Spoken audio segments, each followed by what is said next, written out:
She looked me dead in the eye and hissed, "You won't bathe until evening." My knees almost gave out under the weight of those words. Imagine, inside your own home, the walls your son provided, you live like a prisoner begging for something as simple as soap and water. That is what Mama Grace had become. She was revered in her community, respected by church mothers and neighbors who sought her wisdom.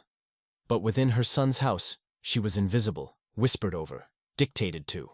What happens when your son, blinded by love, brings a wolf into your home dressed in the skin of a gentle lamb? Amara was flawless in David's presence.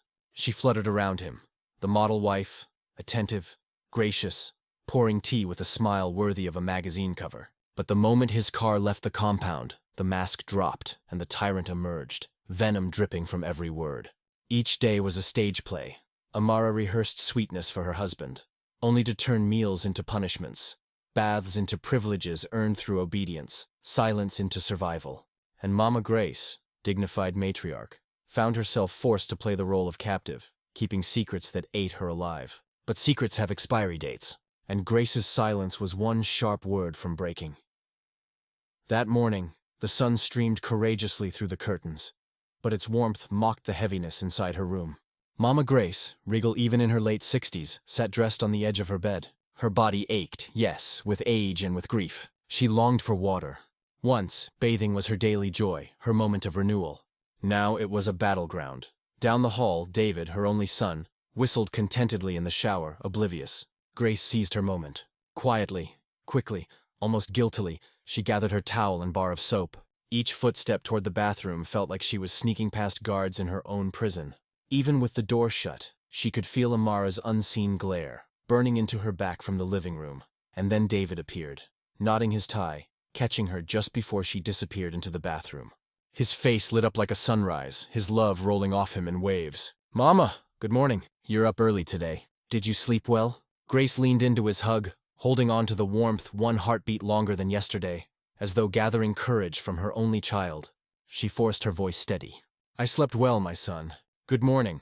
"Ah, Mama, so you're going to freshen up. Good. Let me tell Amara to make your special pap and akara." "My wife takes care of my queen!" David beamed proudly, as if both women before him lived in harmony. His adoration for them blinded him completely. Grace could only nod faintly. "Thank you, my son." As she closed the bathroom door, locking it tight, she heard his cheerful voice echo into the kitchen. "My love, Mama is having her bath. Please, let's make her that breakfast she loves." "I want her happy today." Amara's reply rang out sweet as poisoned honey, her tone flawless. "Of course, darling. Anything for Mama. I'm already on it. Your wish is my command." Inside that bathroom, Grace pressed her back against the door, eyes closed, heart trembling. She was no fool. She understood the danger. Bathing at dawn, while David was still home, was outright defiance, punishable rebellion. She knew she would suffer the consequences once his car rolled past the gate. Yet she chose cleanliness today. Waiting for permission until 4 p.m. was unbearable. Today, she would pay the price. An hour later, the three sat together at the dining table, a picture-perfect family united over steaming plates. Amara played her part well, fussing sweetly, topping Mama Grace's cup, spooning sugar into her pap. "Mama, are you enjoying your food?" "I made it with extra love," she said, eyes glistening before her adoring husband. David clasped her hand with pride. "You see, Mama, did I not marry the best woman alive? She loves you like her own mother." He beamed with pride, blind to the performance. Grace looked at the food. It was well cooked, delicious even, but it tasted like dust to her tongue. Every bite was ash, because she could already hear Amara's daily threat replaying in her head. The same hissed dagger she swallowed each time. "Try it, just tell him." "He'll never believe you. I'll faint, I'll weep, I'll pretend you're cruel. He will think you are destroying his marriage. Then after I have his trust, I will do the unthinkable to you. Regret will be your companion." Grace chewed slowly and kept her lips shut. The silence was her only shield. When David finished his tea, he stood, brushing crumbs from his suit. "I have to run, my loves," he said warmly, kissing his wife with passion, then stooping to kiss his mother's forehead. "Mama, have a beautiful day. Amara will take good care of you. I'll call during my lunch break." "Go well, my son," Grace whispered, hiding her storm under steady voice. She watched as Amara clung to David's arm playfully, escorting him to the car. "Have a great day, my king. I'll miss you so much," she sang from the doorway. Grace's heart clenched. She knew, oh, she knew, that mask would fall the moment the tires left the street, and it did. The instant David's car disappeared, Amara's syrupy smile dissolved into venom. She turned back into the house like a serpent sliding into shadow, her eyes filled with cruelty. She walked up to the table where Grace sat silently and leaned so close their breaths mingled. "Clever, aren't you?" she whispered, teeth bared. "You thought David's presence shielded you. You thought you could rebel in my house. Well, you got your bath. How did it feel?" Mama Grace kept her eyes lowered, her hands tight together. "That bath," Amara continued darkly, "will cost you. That breakfast will be your only food until tomorrow. You'll drink water and nothing else. And tomorrow? Tomorrow you will not bathe. Not unless I say so. This house," she spat, "is under my command. Not yours." She rose, smirking, and ordered, "Now finish your food. I want to clear this table." This was the real Amara, the woman whose grudge ran years deep. It traced back to one simple day when Mama Grace, in love, had warned her son. "David, marriage is a journey, not a festival. Use your money to build the life, not just the ceremony." It was wisdom meant to guide, but Amara, upon hearing it, saw only insult. She thought his mother despised her, thought Grace tried to sabotage her dream wedding party, and from that misunderstanding she had sworn vengeance. So when David later suggested his widowed mother live with them, Amara had clasped his hand and agreed with a dazzling smile. Inside she laughed. At last, the perfect opportunity to destroy the woman she hated beneath her mask. By afternoon, Mama Grace sat alone in her room, stomach hollow, body heavy. She heard laughter drift from the living room. Amara on the phone with her friend, voice as sweet and fake as perfume. "Ah, my dear," she boasted, "I'm so blessed. Mama Grace is such a sweet mother-in-law. My husband worships me. And me, I love Mama. I'm even cooking her favorite soup right now. You know she is my second mother." Every word was theater, every lie flawless. Grace shut her eyes as a tear slid down her cheek. This woman wore her hate like armor hidden under silk. Who would believe Grace's truth against her performance? She felt trapped, as though hands bound her, invisible chains clinking at her wrists. Mercy was not within Amara's vocabulary. What awaited Grace was punishment until David's next return. That evening, the scent of rich soup filled the air. Amara's masterpiece of manipulation. Grace's stomach twisted with hunger, but Amara had locked her out of food all day. Then the familiar crunch of tires, David pulling into the compound. As expected, Amara's voice transformed instantly, bright and golden like a rehearsed song. "Welcome home, my king. How was your day?" David's voice carried in, tired. "Long, my love, long. How is Mama? Did she rest? Was she happy?" Amara flitted, answering sweetly without missing a beat. "Perfect. We had a beautiful day. Just the two of us. She's even relaxing in the living room now. I just finished her favorite bitter leaf soup with fresh fish for dinner. She's cared for so well. You know I treat her like my very own mother." And then David, briefcase still in hand, stepped into the living room, spotted his mother on the chair, weary but upright. His whole face brightened, sincere love written across it. "Mama, good evening." Mama Grace turned her head, forcing a smile that did not reach her tired eyes. "Welcome, my son. I hope you had a good day. Did my wife take good care of you?" he asked, sitting on the arm of her chair. Before Mama Grace could even form a reply, Amara was there, placing a gentle hand on David's shoulder. "Of course I did, darling. Mama is my #1 priority when you are not here. Is that not right, Mama?" Amara directed the question to her, her eyes flashing a silent, menacing warning. Mama Grace felt a knot of fear tighten in her stomach. She could only nod.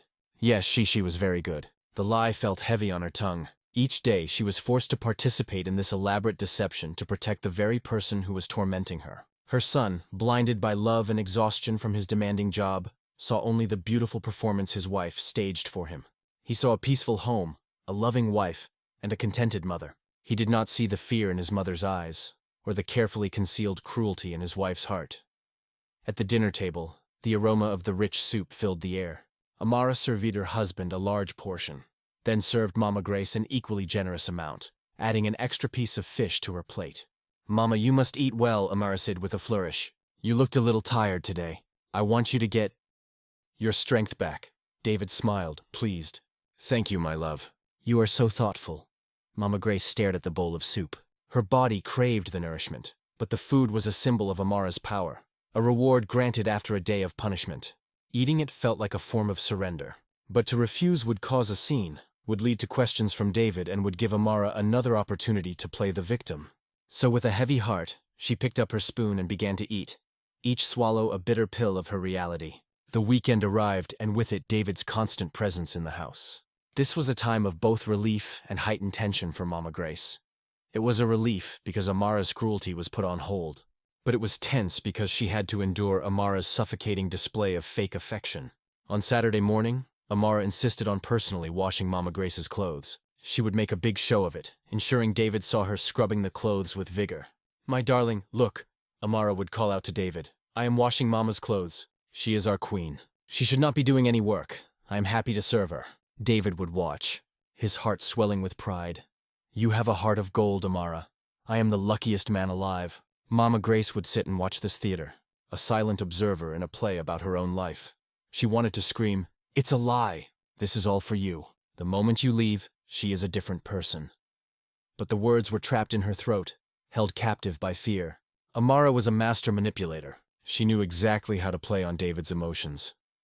One time, Mama Grace had tried to hint at her unhappiness. "David, my son," she had started gently one Saturday when they were alone for a moment. Are you sure everything is all right in this house?" David had looked at her confused. "What do you mean, Mama? Of course everything is all right. We are all happy here. Are we not?" Just then Amara had walked in carrying a tray with tea. "What is it, my love? Is something wrong?" she asked, her eyes immediately darting towards Mama Grace with suspicion. No, David said quickly. "Mama was just asking if everything is okay." Amara's face immediately crumpled. She put the tray down, her lower lip trembling. "Oh, Mama," she began, her voice cracking. "Do you not like me? Am I doing something to make you unhappy? I try so hard to be a good daughter to you. If I have done something wrong, please tell me. I cannot bear the thought of you being unhappy with me." David immediately rushed to his wife's side, wrapping his arms around her. "No, my love, that is not what she meant. You are a wonderful wife and daughter. Mama, tell her you are not complaining." Faced with this dramatic display, what could Mama Grace do? She was cornered. "No, my daughter," she said softly, feeling defeated. "I was not complaining. You are a very good wife to my son." Amara had looked up, her eyes shining with fake tears, and had thrown her a triumphant look over David's shoulder. She had won. She always won. She would then use her husband's sympathy, distracting him with romantic gestures, pulling him into the bedroom and leaving Mama Grace alone with the bitter taste of another failed attempt. The most painful moments were when Amara used Mama Grace's love for cleanliness against her. Amara knew that being clean was fundamental to the old woman's sense of dignity, so she turned bathing into a weapon. On days when David was home, Amara would run the bath for her, adding scented oils, laying out a fresh towel, and treating her like royalty. But on weekdays it was a different story. One Tuesday morning, Mama Grace woke up feeling particularly unwell. She felt sticky and uncomfortable from the previous day's heat. All she wanted was a quick, refreshing bath before the day began. She waited until she heard Amara in the kitchen, then decided to risk it. She walked to the bathroom, but Amara, who seemed to have eyes and ears everywhere, was suddenly standing in her path. "And where do you think you are going?" Amara asked, her arms crossed. "I just want to have a quick bath," Mama Grace said, her voice small. "A bath at 8 in the morning? Is that what I told you? Did I not make the rules clear?" Amara's voice was low and menacing. "You will bathe when I permit you to bathe, and today I permit you to bathe at 4 in the afternoon, not a minute sooner. Now go back to your room." Tears welled up in Mama Grace's eyes. "Please, Amara, I am not feeling well. Just a quick one." "No," Amara said, her voice like steel. "The answer is no. Now, if you do not go back to your room, I will make a scene. I will call my husband at his office, and I will tell him that his mother is being difficult again. I will tell him you have refused to bathe all morning, that I have been begging you, but you refuse just to make me look bad. Is that the drama you want today?" Defeated, Mama Grace turned and walked back to her room. The humiliation was a physical pain. She was a grown woman, a mother being treated like a misbehaving child. She sat on her bed and wept silent, bitter tears. She felt utterly alone, abandoned by the son she loved so dearly. Her son was not a bad man. He was a good man who was being expertly deceived, and that somehow made the pain even worse. She was losing her son, not to another woman's love, but to her lies. Later that day, feeling desperate, she decided she would speak up. She would endure the consequences. When David came home that evening, she would tell him everything, no matter what Amara threatened to do. Her dignity was worth more than her silence. She steeled herself for the confrontation to come, praying she would have the strength to see it through. That evening, Mama Grace's heart was a battlefield of resolve and fear. All afternoon, she had rehearsed the words she would say to her son. She had strengthened her spirit, ready to face the storm that would inevitably follow her confession. She knew Amara would erupt with denials and dramatic accusations, but this time she was determined not to back down. The years of quiet dignity her late husband had instilled in her had been eroded, and she had decided that enough was enough. She would reclaim her voice regardless of the cost. David walked into the living room and found his mother sitting there, her hands clasped tightly in her lap. She had an expression of grim determination on her face that he had not seen before. "Mama, good evening," he said, a little surprised by her intensity. "Is everything okay? You look very serious." This was her moment. Before Amara could appear with her performance of welly duties, Mama Grace had to speak. She took a deep breath. "David, my son, we need to talk," she began, her voice steady and clear, imbued with a newfound strength. "Please sit down. What I have to say is very important, and I need you to listen to me, not just as a husband, but as my son." David, sensing the unusual gravity in her tone, sat opposite her, his full attention on her face. "Mama, you are scaring me. What is it?" "For many months I have been silent," Mama Grace continued, her eyes looking directly into his. "I have been silent because I did not want to cause trouble in your home. I have been silent because I was afraid, but my silence is causing me more pain than any trouble ever could. David, the life you think I am living in this house, it is not real. It is a lie." Just as she spoke, Amara entered the room carrying a glass of water for David. She stopped short, sensing the electric tension in the air. Her eyes narrowed. "A lie? What lie, Mama?" David asked, his brow furrowed in confusion. "The way Amara treats you when you are here is not how she treats me when you are gone," Mama Grace said, her voice gaining power with every word. "When your car leaves this compound, my son, this house becomes a prison for me. She threatens me. She denies me food. There are days I go from morning until night with only water. She controls when I am allowed to bathe, telling me I'm not to wash until she gives me permission in the evening. She does this because she knows how much I value my cleanliness. It is a punishment, David. It is her way of paying me back for the advice I gave you before your wedding." David stared at his mother, his face a mask of disbelief. He turned to look at his wife, who was standing frozen by the doorway, her face pale. "Amara?" David's voice was a whisper. "What is my mother talking about?" This was the cue for Amara's greatest performance yet. Her face crumpled instantly. The glass of water fell from her hand, shattering on the tiled floor, the sound echoing the shattering of the false peace in the house. She burst into loud, gut-wrenching sobs, sinking to her knees in a heap of manufactured despair. "I knew it!" she wailed, her voice choked with tears. "I knew this day would come. She has finally done it. She has succeeded in turning you against me. David, my husband, how can you even listen to this? How can you believe these wicked, wicked lies?" She crawled on her knees towards him, grabbing his legs. "David, look at me. I love your mother. I treat her like she is my own blood. I cook for her. I wash for her. I care for her. Why is she doing this to me? What have I done to deserve this hatred? All I have ever wanted is to be a good wife to you and a good daughter to her." David was completely bewildered, torn between the solemn, earnest face of his mother and the hysterical, sobbing form of his wife. Mama Grace watched, her heart sinking. She had expected this, but the sheer force of Amara's theatricals was overwhelming. "She is lying, David," Mama Grace said firmly, trying to cut through the noise of Amara's cries. "This is what she does. This is her weapon." "A weapon?" Amara shrieked, looking up at him with eyes full of what appeared to be genuine hurt. "My love for this family is a weapon. David, I cannot live like this. I cannot be in a marriage where my husband's mother despises me so much that she invents such horrible stories to destroy me. She wants me out of this house. That has been her plan all along. She never wanted you to marry me." Amara's words struck a chord with David. He remembered his mother's initial advice to take things slow. At the time, he had seen it as wisdom, but now, filtered through Amara's accusations, he began to doubt. Was it possible his mother had never truly accepted his wife? Was this all a manifestation of that initial disapproval? He looked at his mother, his expression now clouded with doubt and a hint of disappointment. "Mama Amara adores you. I see how she cares for you every day. Are you sure you are not misinterpreting things? Perhaps it is old age. Sometimes the mind can play tricks." The moment he said it, Mama Grace's heart broke. He did not believe her. The phrase old age was a dismissal, a gentle way of calling her confused, of invalidating her reality.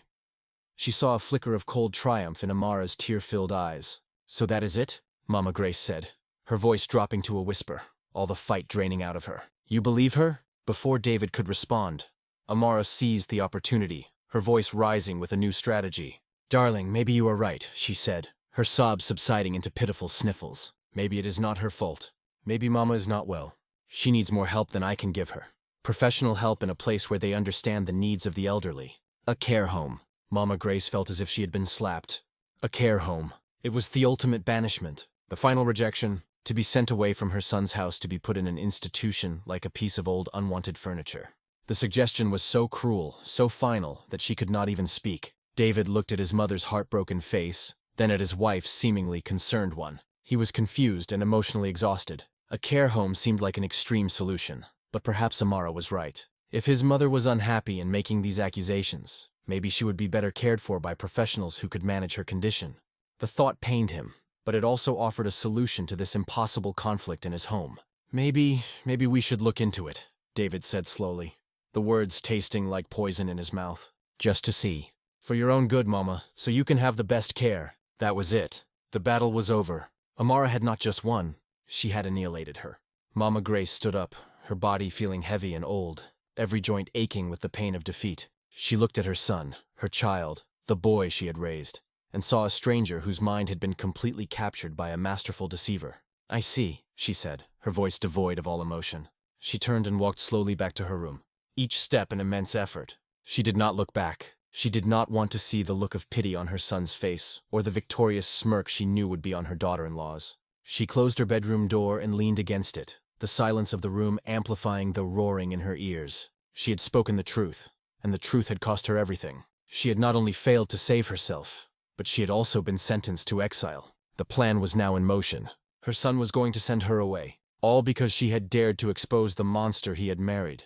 Despair, cold and absolute, washed over her. There was no hope left. The days that followed the confrontation were the darkest Mama Grace had ever known. A heavy, suffocating silence filled the house. David avoided her, his face a mixture of guilt and pained resolution. He had made his decision. He had spoken to a reputable care home for the elderly, a place with manicured lawns and professional staff, and had made all the arrangements. In his conflicted mind, he was doing the right thing. Providing the best care for a mother he believed was descending into a confused and unhappy old age. He could not see that he was merely executing his wife's final cruel victory. Mama Grace accepted her fate with a quiet, heartbreaking resignation. She packed her few belongings into Asmal's suitcase, her movements slow and robotic. Each folded cloth, each worn photograph, was a memory of a life that was now being erased. She did not cry anymore. Her tears had run dry, replaced by a hollow ache in the center of her chest. Amara, for her part, was a picture of false sympathy and concern. In David's presence, she would sigh dramatically and say things like, "Oh, darling, my heart breaks for Mama, but I know this is for the best. She will be so much happier there with people her own age and round-the-clock care." But when they were alone, her eyes held a cold, triumphant gleam. She had won. She'd successfully orchestrated the old woman's exile and solidified her absolute control over David and his home. The day of departure arrived. It was a Thursday. David was scheduled to take his mother to the care home after work. That morning he knocked softly on her door. "Mama," he said, his voice thick with emotion. I have to go to work. I will be back by 5 this evening to pick you up. Please be ready." Mama Grace just nodded without looking at him. The pain of her son's betrayal was too raw. She heard him hesitate at the door as if he wanted to say more, but then he turned and left. A few minutes later, she heard the sound of his car driving away. The moment the car was gone, Amara's true nature resurfaced with a vengeance. She strode into Mama Grace's room without knocking, a cruel smirk playing on her lips. "So, the big day is finally here," Amara said, her voice dripping with satisfaction as she looked at the packed suitcase. "Are you excited for your new home? I hear it's a wonderful place for old, forgotten people." Mama Grace remained silent, staring out the window. "Oh, don't give me the silent treatment now," Amara sneered. "You should be thanking me. You're finally getting the professional help you so clearly need." She paused, then her voice dropped to a low, menacing hiss. "But before you go, you'll follow my rules one last time. You will not bathe. You will sit in this room and think about how you tried to challenge me and how you failed. And for lunch, you will not be eating your favorite food. You will eat this." She thrust a small plate onto the bedside table. On it were a few limp lettuce leaves and 2 slices of tomato. Vegetables and salad. Very healthy for an old woman who is about to be put away. Now I have to go and get my hair done to celebrate my freedom. Enjoy your last day in your son's house. With that, she turned and walked out, her laughter echoing down the hall. Meanwhile, David arrived at his office, his heart heavy. He sat at his desk, unable to concentrate. He was about to take his own mother to a care home. The thought felt fundamentally wrong. a violation of everything he had been taught about family and respect for elders. But what was the alternative? The constant fighting, Amara's unhappiness, his mother's strange accusations. Just as he was wrestling with his guilt, his phone rang. It was his biggest client. "David, there has been an unexpected development. We need to have an urgent meeting. Can you be here in 30 minutes? Of course, David replied, his professional instincts taking over. I am on my way. The meeting, which he expected to last for hours, was surprisingly brief. The issue was a simple misunderstanding that was quickly resolved. Less than an hour after leaving his office, David was back in his car. It was still early in the afternoon. He decided to go home. He thought perhaps he could spend a few last quiet hours with his mother before taking her away. Maybe they could talk on last time without Amara present. He wanted more than anything to understand. He drove home and parked his car down the street, not wanting the sound of his arrival to interrupt whatever was happening inside. He walked quietly to the house. As he approached the living room window, which was slightly ajar to let in the breeze, he heard voices. It was Amara's voice, loud and sharp. He stopped, hidden from view, and listened. "I said, no." Amara's voice snarled. The sweetness was gone, replaced by pure, undiluted venom. "Are you deaf? I told you what you will eat, and I told you when you will bathe. You will not have your bath until 4 this evening. Do you understand me?" 4 p.m. David's blood ran cold. He peered through the gap in the curtains. He saw his mother looking frail and defeated, and his wife standing over her like a tyrant, her face twisted with rage. "And you can forget about eating that pounded yam you like so much?" Amara continued, her voice rising in fury. "You will eat the salad I gave you for breakfast, and you will eat salad again for lunch. In this house, I'm the boss. You tried to report me to my husband, and you see where it got you? He is taking you to be locked up with other crazy old people. I won. I always win." David felt as if he had been punched in the gut. He could not breathe. Everything his mother had said was true. Every single word. The denial of food, the control over her bathing, the threats, the cruelty. It was all real. He had witnessed it with his own eyes and heard it with his own ears. He had not just been blind. He had been a fool. A cruel, gullible fool who had taken the side of a monster against his own loving mother.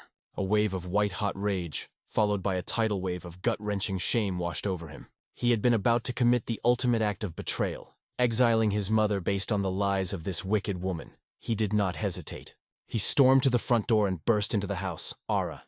The sound of his voice was like a thunderclap. Amara froze, her face draining of all color. She spun around, her eyes wide with sheer terror. "Mama!" Grace looked up, and upon seeing her son, the tears she thought had run dry began to flow freely down her cheeks. "David," Amara stammered, her mind racing to invent a new lie. "Darling, you're home early. We were just playing." "It's a little game we play." "A game?" David's voice was dangerously quiet. "You call this a game?" "I heard everything, Amara. I stood at that window and I heard every single wicked word you said to my mother. There are no more games. There are no more lies." He walked past her as if she were invisible and fell to his knees in front of his mother. He took her frail hands in his own body trembling with sobs. "Mama," he cried, his tears falling onto her hands. "Mama, forgive me. Please forgive me. I've been so blind. I have been a terrible son. I am so sorry. I am so sorry." Mama Grace wept with him. Her tears, a mixture of sorrow for their shared pain and overwhelming relief that her son finally saw the truth. David looked up, his face tears streaked, but his eyes now clear and hard as diamonds. He turned his gaze upon his wife, who was standing there shaking and speechless. "You," he said, his voice filled with a cold, absolute finality. "Pack your things. I want you out of my house now. It is over, Amara. Our marriage is over. I will be filing for a divorce. You can deny it. You can fight it, but you will never set foot in this home again. You will never come near my mother again." He stood up and walked over to the suitcase by his mother's door. He picked it up, walked to the front door, and threw it out onto the lawn. "That is where you belong, outside of our lives." Amara, finally realizing that the game was truly over, let out a final desperate wail and ran out of the house. David shut the door firmly behind her. He turned back to his mother, his heart breaking all over again at the sight of her tear-stained face. He knelt before her once more, his head bowed in shame. "Mama, please," he whispered, "say you forgive me." His mother reached out with a trembling hand and placed it on his head just as she had when he was a little boy. Through her tears, she managed a small pained smile. She was a kind and loving mother, and even after all the pain, her heart was full of grace. She forgave him, and in that moment of shared tears and forgiveness, their broken bond began to heal. 3 months later, the divorce was finalized, and Amara was nothing more than a painful memory. The peace, a true and genuine peace, was finally restored to their home. The house was profoundly quiet. The sun has set and the living room is bathed in the soft, warm glow of a single lamp. David walks in carrying a tray with 2 steaming cups of tea. He approaches his mother, who is sitting quietly in her armchair wrapped in a blanket. The storm had passed, leaving behind a stillness that was both heavy and peaceful. The cruel presence of Amara was gone, but the wound she had inflicted remained. For David, the shock and anger had subsided, leaving an ocean of guilt in its wake. He knew that throwing the problem out of the house was not enough. The trust that had been broken within its walls needed to be carefully and lovingly rebuilt. David sets the tray down on a small table beside his mother. He kneels before her again, not with the frantic sobs of before, but with a deep, solemn humility. He does not touch her, but looks at her face, truly seeing her for the first time in months. "Mama, I made you some tea the way you like it, with honey and a little bit of milk." Mama Grace looks down at her son. Her eyes are still puffy from crying, but the terror is gone, replaced by a deep maternal sorrow. "Thank you, my son." "Mama, I know I have apologized, but I need to say more. I need you to know that I understand what I did. I did not just make a mistake. I failed you when you came to me with the truth. You were trusting me and I broke that trust. I chose to believe the beautiful Lee because it was easier than facing the ugly truth. That is my shame, and I will carry it." Her voice was soft but carries the weight of her pain. "When you looked at me and said the words old age, you put a crack in my heart, David. It was not just that you did not believe me. It was that you used my age, the very thing that should have earned me your respect, as a reason to dismiss me." In that moment, I felt more alone than I ever have in my life. David flinches as if he's been struck. He bows his head, unable to meet her gaze. "I know, Mama, and it is the single most shameful thing I have ever said. I was so caught up in the picture of my perfect marriage that I refused to see the monster standing right in front of me. I let her poison my mind against my own mother. For that, I don't know if I can ever forgive myself." She reaches out and gently places her hand on his cheek, making him look at her. "You must forgive yourself, David, because I have forgiven you." Holding on to anger is like drinking poison and expecting the other person to suffer. "We have had enough poison in this house. The healing starts now for both of us." His voice is thick with unshed tears. "But how, Mama, how do we recover what was lost? How can you ever look at me and not remember how I failed you? We will recover it day by day." "You have already started. You listened. You saw and you acted. Now we will talk. We will share our meals again, not in fear but in fellowship. You will tell me about your work and I will tell you about my day, and you will believe me. You will rebuild this house not with fancy things but with trust, and I will help you. We will chase the shadows away with truth and with love. That is how we recover." David nods, a single tear rolling down his cheek. He picks up a cup of tea and hands it to his mother. He then picks up his own cup. "From this day forward, Mama, I make you a solemn promise.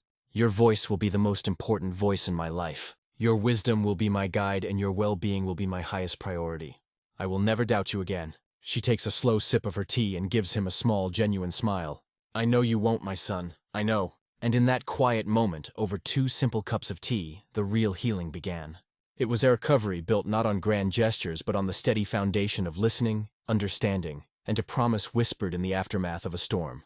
The love between a mother and her son, though severely tested, proved to be unbreakable. Together they began the slow and steady work of reclaiming their home, filling the spaces once occupied by cruelty and deceit with the enduring light of forgiveness and family. If you enjoyed this story as much as I loved sharing it with you, don't forget to hit that like button. It really helps the channel grow. Drop a comment below. I'd love to know what part of the story surprised you the most, or what you think should have happened next. Did you see the twist coming? Subscribe and turn on the bell so you never miss a story. We release new tales every week, from heartwarming moments to spine-tingling mysteries. Share this video with a friend who loves a good story. You never know who might need to hear this one today. Thanks for watching. Until next time, keep wondering, keep imagining, and keep believing in the power of a great story. And always remember, at Virtuous Stories, we love you.